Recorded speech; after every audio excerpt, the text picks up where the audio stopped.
आकाशवाणी दिल्ली प्रस्तुत करता है सर्वभाषा कवि सम्मेलन पर केंद्रित कार्यक्रम सिरे से सोपान तक।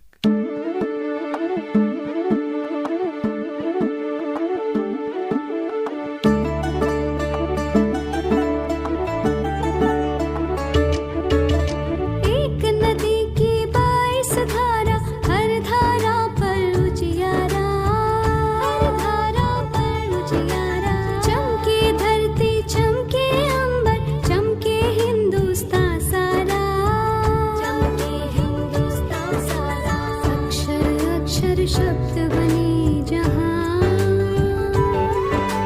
शब्दों शब्दों भाषाएं, सदा ज्ञान के फूल खिले, निसले कर महके आशाएं, संस्कृत से लेकर हिंदी तक हर भाषा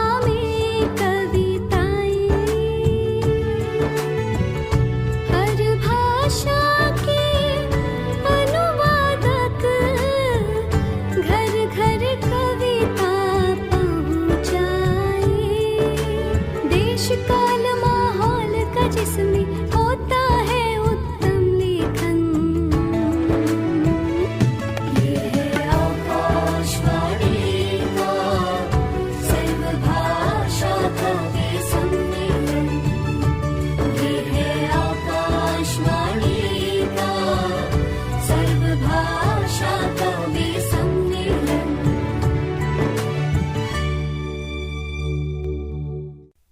आज के इस अंक में आप सुनेंगे सन 2023 में आयोजित सर्वभाषा कवि सम्मेलन में शामिल मलयालम और मराठी भाषा की कविताएं।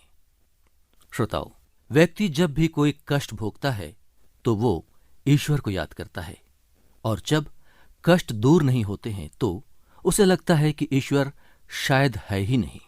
वो शायद तब ये भूल जाते हैं कि ईश्वर ने खुद कितने कष्ट भोगे हैं। सुनते हैं मलयालम भाषा के कवि श्री के जयकुमार की कविता वनवास। രാമ നിന്നഷ്ടങ്ങൾ ഓർമ്മിച്ച് സഹതാപമിയലുന്ന ഹൃദയവുമായി ഞാൻ ഈ തപോപാടത്തിൽ അപരാഹ്ന മൗനത്തിൽ ഒറ്റയ്ക്കിരിക്കവേ ആശ്രമജാതരൻ മക്കൾ വാൽമീകിയോടൊത്ത് ആരണ്യമാകും മഹാകാവ്യ ശിക്ഷണം തേടവേ നിന്റെ രമണീയ സാമീപ്യമാവോളമുണ്ടായ നാളുകൾ, ചിന്തയിൽ രാജ്യഭാരത്തിൻ കനൽക്കട്ട വീഴാത്ത നാളുകൾ, ഏഷണികൾ വിഷപ്പാറ്റകളായി വന്ന് ചുറ്റും പറക്കാതിരുന്ന സുഖനാളുകൾ, വാഴ്ത്തുവാൻ വ്യാജസ്തുതികളുമായി വരും ആസ്ഥാന കവികളില്ലായിരുന്നു അന്ന്, ഏകാന്തതകളെ ഭഞ്ജിക്കുവാൻ പരിചാരക വൃന്ദമില്ലായിരുന്നു. ഒറ്റയ്ക്ക് നമ്മളിരിക്കവേ ലക്ഷ്മണൻ വ്യാജത്തിൽ അകലേക്കു പോയിരുന്നു. പകലിലും ഇരുൾ നീർത്തും ഇടതൂർന്ന വൃക്ഷങ്ങൾ, കാട്ടുമാൻ കൂട്ടങ്ങൾ, ആൺമയിൽ നൃത്തങ്ങൾ, പാട്ടുപാടാൻ വരും പക്ഷിജാലങ്ങൾ, കാടു നമുക്കായി കരുതിയ മധുരസരിത്തുകൾ, താപസന്മാരെയും മോഹിതരാക്കുവാൻ താരിട്ടു നിൽക്കുന്ന വള്ളിപ്പടർപ്പുകൾ. श्री के जयकुमार की इस मलयालम कविता का हिंदी अनुवाद प्रस्तुत कर रहे हैं हिंदी के जाने माने कवि और शायर श्री संजय जैन। राम, तुम्हारे नष्टों को याद कर संवेदना संयुक्त उर लेकर अपराह्न मौन में इस तपोवाटिका में जब मैं अकेली बैठती, आश्रम जाते मेरे बच्चे मुनिवर वाल्मीकि से जब पा लेते आरण्य रूप महाकाव्य का शिक्षण, तब बरबस आती है याद मुझे वनवास के उन 13 वर्षों की।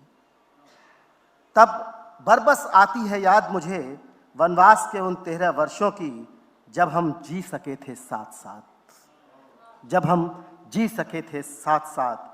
वे दिन थे कितने मनोरम जब निर्वयास संतुष्टि हमने जान ली थी, पाया था मैंने तुम्हारा रम्य सामीप्य भरपूर। उन दिनों हमारे विचारों में न पड़ते थे राज्य भार के अंगारे, पर निंदा के जहरीले तिलचट्टे चारों ओर मंडराते नहीं थे। राजकवि गायन करने न आते थे हमारे एकांत को भंग करने। परिचारक वृंद भी नहीं आते थे। जब हम अकेले बैठते तब लक्ष्मण बहाने कहीं दूर चला जाता। दिन में भी तन बिखेरते सघन तरुवृंद, जंगली हिरन के झुंड, मयूरों के नर्तन, गायन करते आते पक्षीवृंद, वो मीठी सरिताएं जिन्हें कानन ने हमारे लिए सुरक्षित रखा था। तापसों को भी मोहताज जाल में फंसाते कुसुम लता निकुंज। ऐसे दिन जब मिट्टी, वर्षा, वृक्ष और वायु सबने मिलकर वात्सल्य मंत्र रट रट कर हमें वन की संतान बनाए रखी थी। वे वनवास के दिन अब हम सब कुछ भूलकर मरकतमणि समयात में अंकित हो गए। आरण्यवास का नियोग जब तुम्हें मिला था, उसी क्षण किसी की भी चिंता न कर बिना किसी संदेह और संताप के किया था चुपचाप तुम्हारा अनुगमन मैंने स्वेच्छा से। दोबारा जब तुमने दिया वनवास मुझे, अकेले वन में तिरस्कृत किया मुझे, तब हे राघव तुम भूल गए दंडकारण्य में हमारे भोगे कानन माधुर्य, वन विभूतियों की याद न की तुमने, अरण्येश्वर की स्मृति न की तुमने। हाय कष्ट, सिंहासन के संघर्ष, ताप सह पिघलना ही तुम्हारी नियति जो ठहरी। हे रघुवर, और एक वनवास ढोने का तुम्हारा साहस नष्ट हो गया क्या? और एक वनवास ढोने का तुम्हारा साहस नष्ट हो गया क्या? यदि तुम मेरे साथ आकर और एक कानन कांड रचे होते तो हमारा चरित्र कैसा ही उत्कृष्ट इतिहास बन गया होता। और एक बार फिर मुझे वनवास का अनुग्रह दंड देने वाले हे नृपश्रेष्ठ, उस राजमहल में धस गए षड्यंत्रों की दुर्गंध, लोभ, आसक्ति, अधिकार, लिप्सा, सबके बारे में सोचकर मुझे होता है अनुताप। सबके बारे में सोचकर मुझे होता है अनुताप।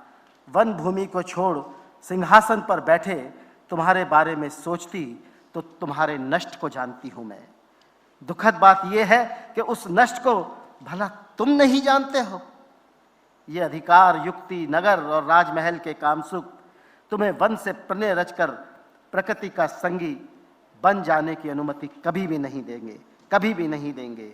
राम, रघुराम, तुम्हारे महानष्ट की याद कर मेरे डर से मेरे उर में भर जाता है परम परिताप, मेरे उर में भर जाता है परम परिताप। ये था मलयालम भाषा के जाने माने कवि श्री के जयकुमार की कविता वनवास का हिंदी अनुवाद। अनुवादक थे हिंदी के जाने माने कवि और शायर श्री संजय जैन। श्रोताओ, वक्त की राह में किसी का नाम नहीं लिखा जाता। जो परिस्थिति का आभास कर लेता है वो बच जाता है, और जो वक्त से बेपरवाह होता है वो टकरा जाता है, संघर्ष करता है। जीवन किसके साथ दूर तक साथ निभाता है, ये भी सब वक्त के ही हाथ में है। सुनते हैं मराठी भाषा के कवि श्री अनिल दादासाहेब साबळे की कविता अंधेरे स्या तख्त के सामने। झाडांच्या खडबडीत ढोलीतून पाखरांनी बाहेर डोकावं तसं वसतिगृहाच्या खिडकीतून ही उपाशी मुलं डोकावू लागली। झाडांच्या खडबडीत ढोलीतून पाखरांनी बाहेर डोकावं तसं वसतिगृहाच्या खिडकीतून ही उपाशी मुलं डोकावू लागली। आता तर शाळा भरण्याची वेळ झाली आणि तरीही पेटलेल्या चुलीवर काहीतरी शिजतंय। आता तर शाळा भरण्याची वेळ झाली आणि तरीही पेटलेल्या चुलीवर काहीतरी शिजतंय। रिकामी ताटं आपटल्याचा आवाजही मुसळधार पावसात गडप होतोय, दाट धुक्यात वासरं चुकल्यासारखा। हे वाफळलेलं डाळ भाताचं ताट मुलांच्या ओल्या चिंब हातातून निष्ठू पाहते। शाळेच्या लांबलचक पडवीत दोन पायावर बसून मुलं जेवू लागली। पत्र्याच्या मुसळधार पागोळीवर उष्टहात धुतलेली मुलं ओंजळ धरून पोटभर पाणी पिऊ लागली। आपलं डाळ भाताचं ताट जांभळ्या मातीत मुलांनी लख्ख घासलंय। श्री अनिल दादा साहब साबळे की इस मराठी कविता का हिंदी अनुवाद प्रस्तुत कर रहे हैं हिंदी के जाने माने कवि श्री पृथ्वी सिंह केदारखंडी। पेड़ों के ऊबड़ खाबड़ कोटर से झांकते पंछियों की तरह हॉस्टल की खिड़कियों से झांक रहे हैं भूखे बच्चे। कि पेड़ों के ऊबड़ खाबड़ कोटर से झांकते पंछियों की तरह हॉस्टल की खिड़कियों से झांक रहे हैं भूखे बच्चे। पाठशाला शुरू होने का वक्त हो गया, लेकिन अब भी भभकते चूल्हे पर कुछ पक रहा है। खाली थालियां पीटने की आवाज़ भी मूसलाधार बारिश में भटक गई है। घने कोहरे में गुमराह होते बछड़े जैसी, घने कोहरे में गुमराह होते बछड़े जैसी। भाप भरे गर्म दाल भात की थाली बच्चों के गीले सर्द हाथों से फिसल रही है। पाठशाला के लंबे गलियारे में दो पाँवों पर उकड़ू बैठकर खाना खा रहे हैं बच्चे। दिन की छप्पर की छोर से गिरते पानी से हाथ की जूठन धोकर बच्चे अंजुली से पी रहे हैं पेट भर पानी। अपनी दाल भात की थाली बच्चों ने जामुनी मिट्टी से ऑफिस के इकलौते आईने जैसी चकाचक कर दी है। बच्चे अपने गणवेश से ही जला हुआ मुंह पोंछकर जाकर बैठे हैं अंधेरे स्याह तख्त के सामने, जहां अध्यापक के हाथ की सफ़ेद खड़िया, जहां अध्यापक के हाथ की सफ़ेद खड़िया पानी से लबालब बादल जैसी उतर आई हैं। पानी से लबालब बादल जैसी उतर आई हैं। पानी से लबालब बादल जैसी उतर आई हैं। ये था मराठी भाषा के कवि श्री अनिल दादा साहेब साबळे की कविता स्याह तख्त के सामने का हिंदी अनुवाद। प्रस्तुत कर रहे थे हिंदी के जाने माने कवि श्री पृथ्वी सिंह केदार खंडी।